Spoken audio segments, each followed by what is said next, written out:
Welcome to Secrets from the Saddle podcast. I'm Sylvie D'Aoust, your host, fellow cyclist, bike club founder, cycling coach, bike race junkie, just truly super passionate about cycling.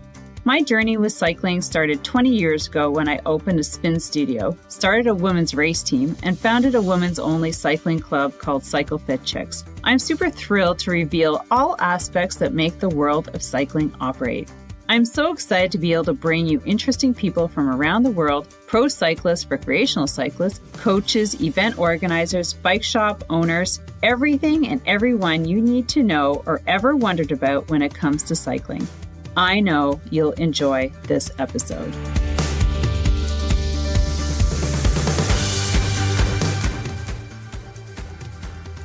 All right, everyone, welcome to Friday's episode of Secrets in the Saddle, All Things Cycling Podcast. And today I've got a really special episode for you. I don't know if you're following me on Instagram, you would have seen that last weekend I went and I participated in my first ever gravel race. Okay, so let's just in context. My first ever gravel race. So make sure you follow me on Instagram because I'm putting up all the pictures and some reels from it and things like that.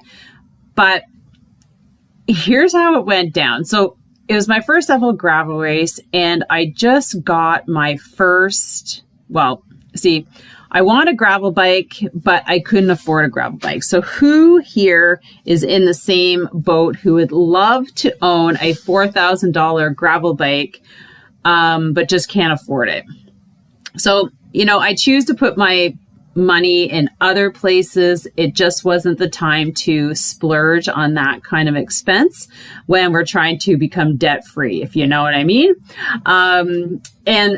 But my friend, Jason, and his episode is going to be coming up very shortly, is he has a retro bike shop.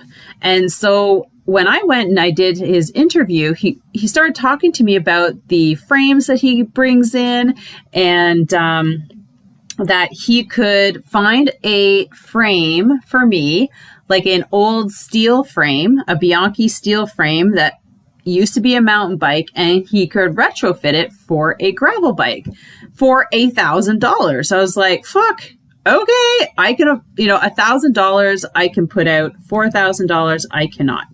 So he honestly had a frame and I got it in 2 weeks. So of course I had some vanity questions. Can you paint it so it's orange? Because I love orange and all these things and the wheels. And so, but here's the thing. I just had to let that stuff go, right? It wasn't brand new. It wasn't super light.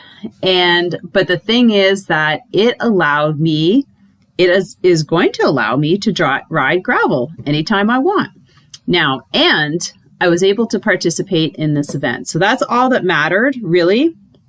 I had to get over my vanity and myself and say, you know what? This is a sweet ride. It was comfortable. And oddly enough, I don't know much about steel bikes. One of my first bikes was a Peugeot Tri-Series from 91. But, a lot of people are super cool. I got a lot of compliments on that bike on the course, oddly enough. It was kind of funny from guys. And I had one girl, and here's the thing. Okay. So before I get ahead of myself, because I'm a great storyteller, I love, anyways, talking about racing, it's fun. So I picked up my bike literally the week before and last week, and I rode it home 30K. I'm like, okay, this is cool. It fits okay. The handlebars are a little bit, I don't know, the adjustment weren't as comfortable as I was hoping. They put extra cork underneath the handlebar tape, so that made it super nice. I love that. And they had bar end shifters, so I wasn't used to that. However, so I rode it home And then I brought it back to get new tires on. So I knew the new gravel tires, which were super nice. Now, on Friday, I got the bike. I hadn't ridden too much on it. I pretty much didn't bike too much last week. It was kind of leading up to an event, so I wasn't going to go out a whole lot. I was just going to sort of rest, and I had lots of good night sleeps, which is super important because it really, rejuvenates you and allows you to have the most optimum energy for an event. Wouldn't you agree? Because the worst thing you could do is go to an event already fatigued and stressed and tired. And it just doesn't produce good results for me anyways.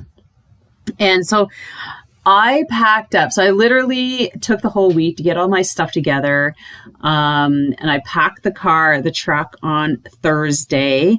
And I left around 1:30 on Friday. So I was hoping to get there early, get my race kit and check in and also drive the course.